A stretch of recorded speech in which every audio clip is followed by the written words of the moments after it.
Welcome to the Daily Word, verse by verse. Grab your Bibles and follow along as we continue in our study through the Gospel of John. Keep in mind, I'm using the Holman Christian Standard Bible, so if you're using a different translation, the read is different, but the message is the same. We're going to continue in our study in John chapter 8. Now, this chapter, we're going to see Jesus ramp up his criticism of the Pharisees. It's going to be some of the harshest criticism yet. And it will also be most revealing. But in verse 1, it says, "But Jesus went to the Mount of Olives." Now, this verse, keep in mind that chapter headings and verse headings, the chapter headings and the verse, they're not inspired. They were added by translators many centuries later. The book letter was written in a narrative form. And I don't understand why they made some of the breaks, because they break the flow of thought. So I'm just going to go back briefly, because this thought changes from chapter 7. Remember, he was in the temple. He came down to celebrate the festivals of Tabernacle. And they got an argument as to the fact that they didn't know that Jesus was born in Bethlehem. They're arguing about that. And in verse 53 is actually where this break should take place.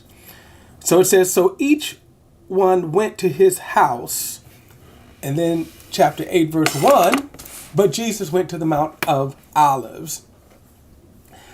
Now, verse 2, "At dawn, he went to the temple complex again, and all of the people were coming to him. He sat down and began to teach them.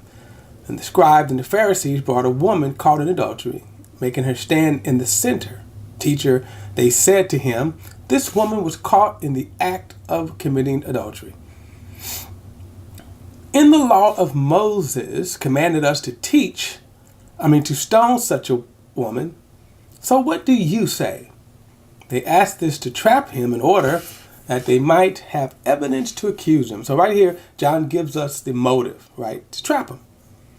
The law of Moses says this, but what do you say? Now, one quick thing here. We just do a simple Bible study here. What I'm doing is I'm acknowledging the problems with this story from a theological or what's called a textual criticism. In other words, if you have a study Bible, you see that there's brackets around this story, and it indicates that this story didn't appear in some of the manuscripts. We're not going to deal with that. All I want to do is to simply acknowledge it. In some upcoming videos, separate from the Daily Word, verse by verse, we're going to be dealing with subjects like this. In other words, why is there a question about this story? And what does it mean when they question these kind of types of passages? It's here, we'll deal with it, and that's how, in this context, how we're going to address it. Now, the problem with the Pharisees, and it reveals their nature. And this story will help us later on when we move further down the chapter. That these guys, these religious guys, these guys are supposed to be pointing the way to God, care nothing about God. Remember, Jesus already told us this about them. He said it to their face. He said, "You have no love of God in you." And this is the proof. They didn't care about the law. They care about their version of the law. They care about their traditions. The depravity that they show with this woman.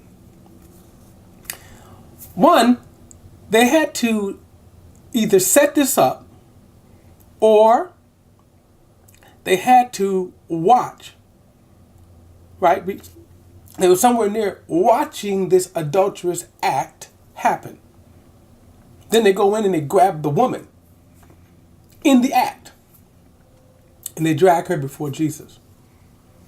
First of all, Jesus knows this setup because why would he say stone her when the Jews could not execute anyone, which is going to be problematic to them because they can't execute Jesus. Because trust me, if they could, they would have been stoned Jesus. But the law also says you have to stone both of them.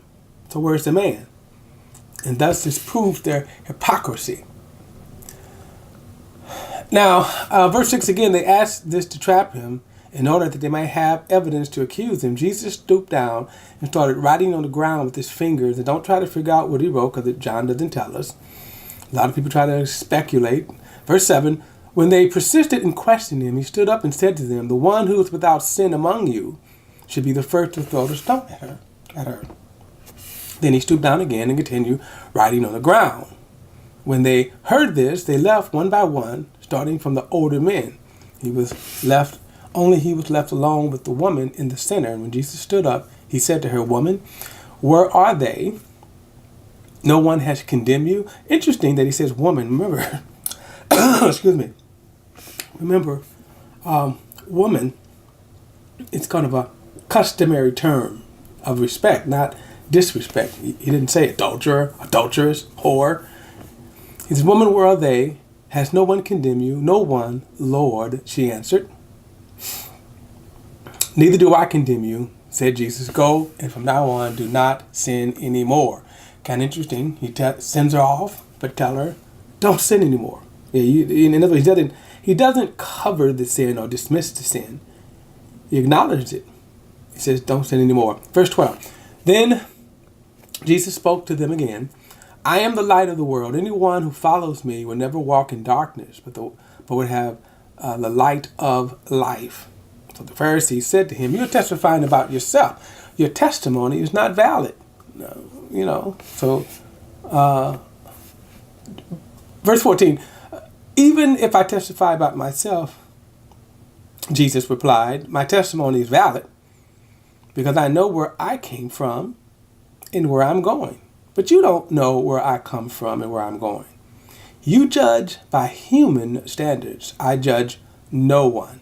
Now remember, he addressed this issue a little before when he says, okay, so the testimony, if I testify about myself, if I tell you I'm the greatest person, whatever, and then I can back it up, then that testimony is true. It might be arrogant, but it's true. All right. So they're trying to accuse him, saying, well, you're the only one out here testifying. And Jesus is going to point out to him, no, I do testify about myself. But remember, he has 5 different testimonies. The law, God, Moses, and his works. So, verse 16, and if I do judge, my judgment is true because I am not alone, but I and my Father who sent me, judge together. Even in your law it is written, the witness of two men is valid. I am one who testify about myself, and the Father who sent me testify about me. Then they asked him, where is your Father? You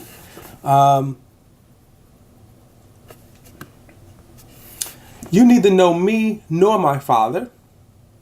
Jesus answered, if you knew me, you would also know my Father. He spoke these words by the treasury while teaching in the temple complex, but no one seized him because his hour had not yet come. Now, he's getting ready to ramp up this confrontation. Now, he first tells them, and this is kind of mild here. He said, but you don't know my Father. And of course, this is a mild rebuke, right? In other words, because my Father is the God you claim to worship.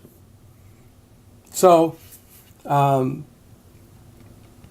pick this up in the next video in verse 21, because again, things are going to ramp up with this, and this is going to be one of the most intense confrontations that Jesus will have in this chapter. All right, I'll see you in the next video.